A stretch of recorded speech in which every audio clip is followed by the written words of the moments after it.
সত্যি কথা বলবো, সবার জীবনে প্রাক্তন প্রেমিককে নিয়ে অভিজ্ঞতা কেমন তা হয়তো আমার জানা নেই। তবে আমার জীবনে প্রাক্তন বছরের অবদান কিন্তু কম নয়। দীর্ঘ বছরের ভালোবাসাগুলো যখন টুকরো টুকরো হয়ে ভেঙে যায়, তখন এই মুগ্ধ প্রকৃতি আর তার কোলে হেঁটে বেড়ানো নিষ্পাপ মনগুলোকে ভালোবাসতে শিখিয়েছে আমার প্রাক্তন বছর।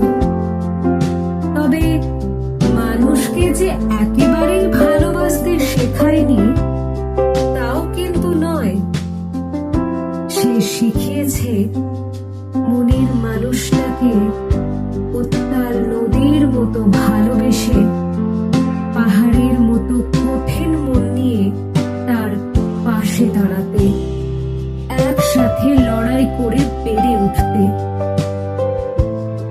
আর যদি নতুন বছরের কথা বলি, একটা জিনিস এবছরে আর করব না,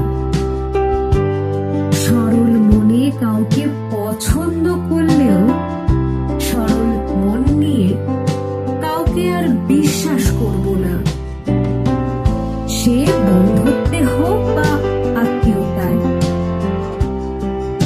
না, প্রেম নিয়ে কিছু বলবো না। যে এসেছে সে আমার শেষ নিঃশ্বাসের সাথী। এই নতুন বছরে চাই